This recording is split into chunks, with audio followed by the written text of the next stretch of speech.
በወሳኝ ኩነት ምዝገባና ብሔራዊ መታወቂያ አዋጅ ቁጥር 760/2004 መሰረት ወሳኝ ኩነት ምዝገባ ከልደት እስከ ሞት ያሉ ወሳኝ የሰው ልጆች ሁነት የሚመዘግብበት ስርዓት ነው።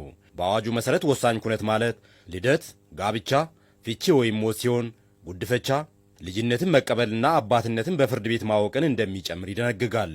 ሁሉም ዜጋ የሚታወቅበት ኢትዮጵያን መፍጠር ዓላማ አድርጎ ተቋሙ እየሰራ ነው ያሉት የማዕከላዊ ኢትዮጵያ ክልል ወሳኝ ኩነቶች ምዝገባ ኤጀንሲ ዋና ዳይሬክተር አቶ አበበ ከበደ የሁነቶቹ ምዝገባ የተለያዩ ጠቀሜታዎች ያሉትና በተለይም ለአስተዳደራዊ ስታቲስቲካዊና ለሕጋዊ ጉዳዮች ፋይዳው የጎላ በመሆኑ ከባለድርሻ አካላት ጋር በቅንጅት እየተሰራ ነው ብለዋል።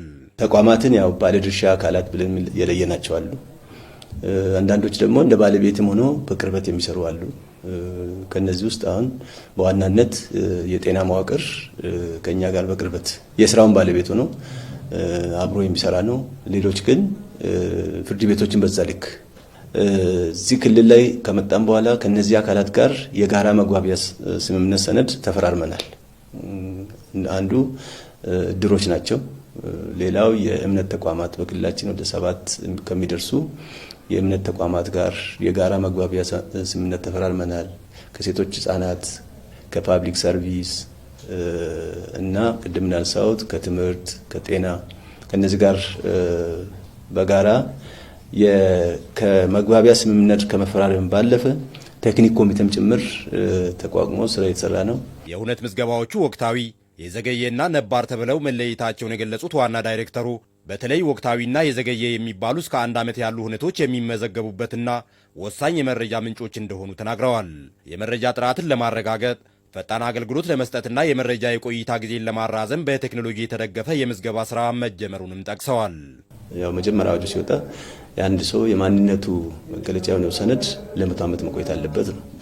አሁን ያለው የምዝገባ ሁኔታ ስናይ ግን ማኑዋል የሚመዘገበው ምዝገባ በትክክል በሚፈለገው ልክ እስከ 100 ዓመት የመቆየት እድሉ የሰፋ አይደለም። አምና ላይ ወደ 700 ቀበሌያትን ካሉን አጠቃላይ ቀበሌያት ወደ 700 የሚደርሱ ቀበሌያትን በቴክኖሎጂ በታብሌት ቀበሌ ላይ ምዝገባ እንዲካሄድ አድርገናል።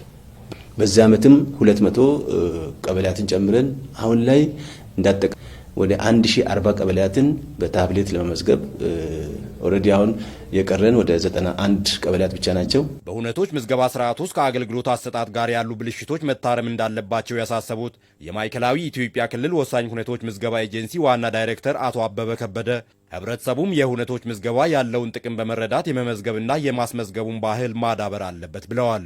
ከክልሉ ወሳኝ ሁነቶች ምዝገባ ኤጀንሲ ጋር በባለቤትነትና በባለድርሻነት የሚሰሩ እድሮች፣ የጤና ተቋማት፣ ፍርድ ቤቶችና ሌሎችም ተቋማት የግንዛቤ ስራዎችንና የሁነት ምዝገባ ተግባራትን እያከናወኑ መሆናቸውን ተናግረዋል።